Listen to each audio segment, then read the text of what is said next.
In the year 476, a soldier walked into the palace and took the crown off a teenage boy's head. There was no siege, no final battle, no heroic last stand on the walls. The boy wasn't even killed. He was given a pension and sent to live quietly by the sea. And that was it. That was the fall of Rome. An empire that had ruled the known world for 500 years didn't end with a bang. It ended with a shrug. But here's the strange part. Rome didn't really fall in 476. It had been falling for almost 100 years, so slowly that hardly anyone noticed the moment it finally hit the ground. This is the story of how that happened. To understand the fall, you have to understand one thing about Rome. For centuries, its greatest strength wasn't its armies or its roads. It was that everyone wanted in. Conquered peoples became citizens. Foreign soldiers earned their place. Being Roman was less about where you were born than about belonging to the greatest thing on earth. And that worked beautifully, as long as Rome was strong enough to stay in control. But by the 300s, the empire had simply grown too big to run as one piece. So it was split in two, a wealthy, secure eastern half, ruled from Constantinople, and a poorer, more exposed western half, the half with the city of Rome in it. From here on, when we say Rome fell, we mean that western half. The East would live on for another 1,000 years. The first real crack appeared in the year 376. A huge group of people called the Goths arrived at the empire's northern border, on the banks of the river Danube, and begged to be let in.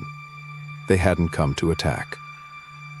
They were refugees, fleeing something worse behind them, a terrifying people from the east called the Huns. Rome let them cross, and then Rome treated them appallingly. Corrupt officials starved them, cheated them, and, according to the Romans' own accounts, sold them dog meat in exchange for their children as slaves. So the Goths did what desperate armed people do. They revolted.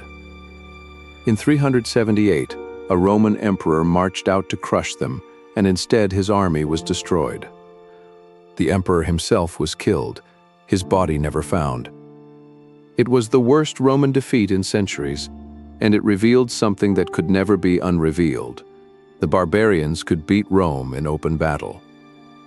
Now, Rome's answer to this was not to drive the Goths out. It couldn't. Instead, it hired them. And this is the part most people don't realize. By now, the Roman army was already full of barbarians. Rome had been recruiting Germanic warriors for generations because its own citizens no longer wanted to fight. The men defending Rome, and more of the generals commanding them, were the very people Rome called barbarians. For a while, this actually worked. The most powerful man in the West was a general named Stilicho, himself half barbarian, and he was brilliant. Again and again, he beat back the invaders and held the crumbling West together. And then the Roman court panicked. They decided their half-barbarian protector couldn't be trusted. In 408, on the emperor's orders, Stilicho was arrested and executed. And then Roman mobs turned on the families of the barbarian soldiers serving loyally in the army and slaughtered them. Tens of thousands of those soldiers deserted and went to join the one man who would take them. His name was Alaric, a Gothic king who for years had been trying to force Rome to give his people land and a permanent home inside the empire. He'd been refused again and again. So in the year 410, Alaric marched his army to the gates of the city of Rome itself, and the city fell. You have to understand what that meant to people at the time. Rome had not been taken by a foreign enemy in 800 years. The city was thought to be eternal, untouchable, the still center of the world. For 3 days, the Goths looted it. When the news reached a scholar named Jerome, far away in the Holy Land, he could barely bring himself to write. The city which had taken the whole world, he said, was itself taken. People across the empire felt the ground move beneath them. If Rome could fall, anything could. And after 410, everything did. The Western Empire began coming apart, piece by piece. Whole provinces simply slipped out of Roman hands as different peoples carved out kingdoms of their own, in Spain, in Gaul, in Britain, which the legions abandoned entirely. The worst blow came from a people called the Vandals, who swept across the empire and seized North Africa, along with the great city of Carthage. And that was a catastrophe, for a very practical reason.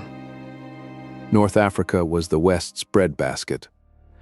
It grew the grain that fed Rome and paid the taxes that funded the army. Lose Africa, and the empire could no longer feed its people or pay its soldiers. It was like having your food and your money cut off in a single stroke. Even the Huns came. In the 450s, their king Attila cut a path of terror across Europe, and yet somehow the battered West survived even him. But surviving isn't the same as recovering. Attila came and went, and the empire he'd terrorized was left weaker than ever. By the 460s, the Western Roman Empire barely existed. It had shrunk to little more than Italy itself. And the emperors of these final years weren't really rulers at all. They were figureheads, boys and old men, propped up and knocked down by the barbarian generals who now held the real power. An emperor might last a year or two before his own commander decided he wasn't needed.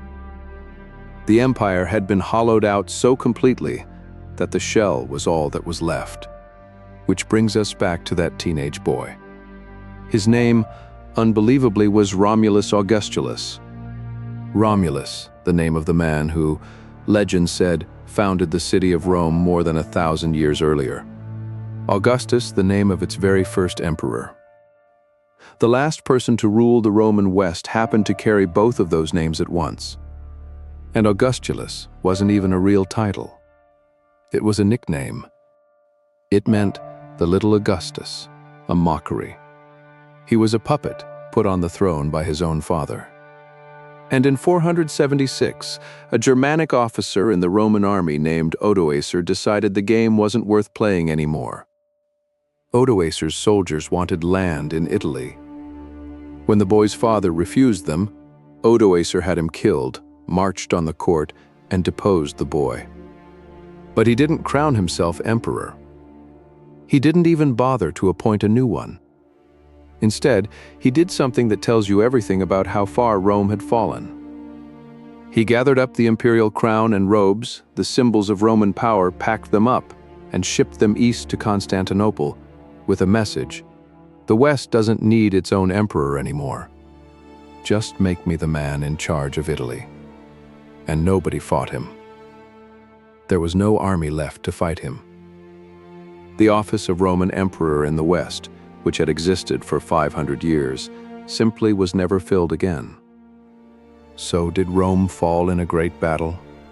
No.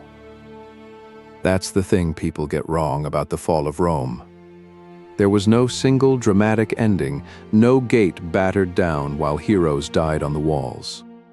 Rome fell so gradually that by the time it was over, the difference between Roman and barbarian had almost stopped meaning anything at all.